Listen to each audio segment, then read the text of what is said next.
landing on my car. I see you have chosen death. Alright, here's my catch can. Installed that about 100 miles ago. Since then, about 75 miles ago, I did an oil change. So I wanted to check the can since it's been 100 miles on that. So I did pull out some oil already. I'm hoping this is residual since it is dirty. It's just old oil that was still on the lines. We'll see how it goes. I'll probably check in another 100 miles or see what's really going on at 1500 miles. But I've been pulling the spark plugs too. So I'm about to pull out the rear spark plug in the back and see how it looks. See, it's been fouled up since I've never had a catch can on here. And this car is at about 44,000 miles, I think it is. I'm gonna pull out the last spark plug on the driver's side and see if it's like fouled up or anything. I pulled out the third one here on this side, or second from the front, and that one just seems to be okay. It was a little dirty, but wasn't like super gunky or oily or anything like that. Here's spark plug from piston number 7, firing order number 7. They're labeled the same. So the one I pulled out was from 3, and it looked about the same as this. I mean, it's nothing too bad. I won't even focus on it. Doesn't look bad at all. So I'm just gonna go ahead and stick it back in there. Maybe I'll replace these plugs in about 6 months after I see how everything goes with that catch can. Keep everything fresh, everything clean. It is very important, I believe, just to have a catch can installed on your vehicle. Pretty much any vehicle. I mean, there will be oil vapors that will pass through and end up into the combustion chambers. Not only that, it will foul up your spark plugs. So I got those plugs, 2 of those plugs pulled out. I pulled out cylinders 3 and 7 to check those out, and they look pretty decent. But like I said, I'm probably in 6 months going ahead and change those out. Probably get some iridiums or something. So I was a little shocked after 100 miles that there was some oil buildup in there. But LSs are notorious for that. So if you have an LS, I definitely recommend getting one. So I went ahead and put dielectric grease on those 2. And I might do the rest, but the problem is, if you got an F-body, or you've ever worked on an F-body from 93 to 2002 with a V8, you know it's very packed when it comes to the passenger side. So you got cylinders 2, 4, 6, and 8 on this side, and usually 6 and 8 are the real pain in the butt spark plugs to take out and put it back in. It's just so cramped that you would have to move some items out of the way. So that catch can is going to catch that oil, keep it from going back into the intake, causing it to burn in the combustion chambers, fouling up your valves, your spark plugs, and just creating a bunch of gunk within the cylinder, all up on the piston, because it can cake on and can mess up your compression. So definitely get yourself a catch can. Don't skip out on it, because in the long run, it'll keep your engine running better, longer. So one thing I advise when removing spark plugs, make sure the engine is cold, because you can strip the threads right out of the heads, and that'd be a huge problem. And when putting them in, don't over torque them. Once they get snug, you're good. You really don't want to strip those threads, taking spark plugs out or putting them back in.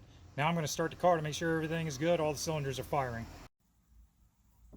Here I go. I'm going to start it up, and my check engine light's going to stay on, but I got my scan tool plugged in just to make sure everything's good.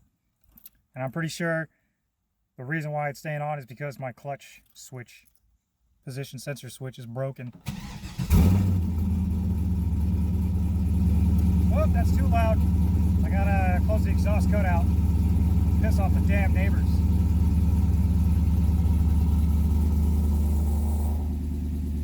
There we go. A lot more quiet. Okay, check engine light is on. Let's diagnose that puppy.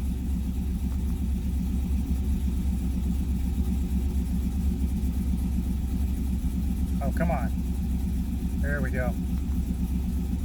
Read codes. It says one code, generic. There we go. Switch, clutch switch input circuit. So we're just going to clear that out. Erase the codes. Okay. Okay. Processing. Lights off. We're good. Okay. Back out. Oh, no. Anyway. She sounds like she's pruned. She sounds pretty. So for the video where I installed this LS catch can, I didn't show the inside of it where the filters are at. The two filters feel like Scotch pads, or those green pads that you use for like dishes, stuff like that. We go. Look down in the can, you can see there's a little oil in there. I did drain some of it and I actually sprayed it out with brake cleaner, threw a paper towel in there, try to get up as much as I could. And here's what it looks like through that lid. So let's get that lid tore open. All right, so let's get inside this thing. This is the vent. Inside it has two filters, which these filters can be comparable to one of these scratch pads. So I guess these get too fouled up, you can no longer clean them. Probably cut yourself out of circle. Just one of these might do. Because two of these, this is not as abrasive as this, nor as thick. So I'm guessing like two of these squished down would be the size of one scratch pad. And there's the canal. So the suction would go through here, forcing that oil down into the can, going through these filters and that vent. All right, I hope all the information was insightful to every one of you viewers. See that if you've been watching my videos, this helmet used to be green. I've painted it. It's going to be under construction. As soon as I get a hold of an airbrush, it's going to be a fun little project. So get yourself a catch can. Even if you get yourself a little cheap $20 one off of eBay. I've been looking at those. I was a little skeptical about it, but I mean, if you're a run-of-the-mill, everyday, normal driver, it could benefit you. It's just they come with very cheap hoses, so you can run down to the parts store and get yourself some like 3/8 fuel line. It says 7/16 on the outside, which is probably the diameter, but on the inside, usually it's about the size of a 3/8. So when selecting a hose, maybe get up to a couple feet. Really depends on your vehicle and where you are able to mount that can.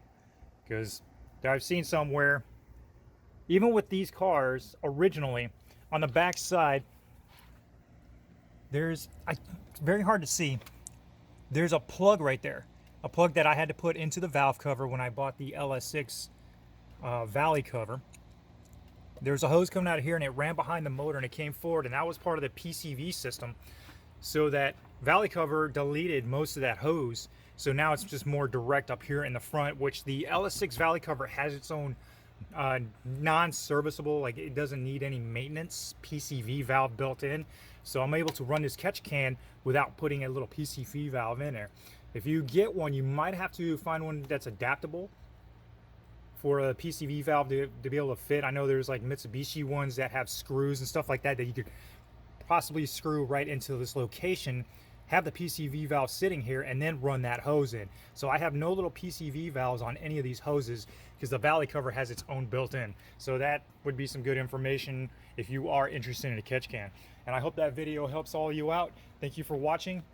Hit that subscribe button, hit that like. I would appreciate that. And this is Chemical Spore, out.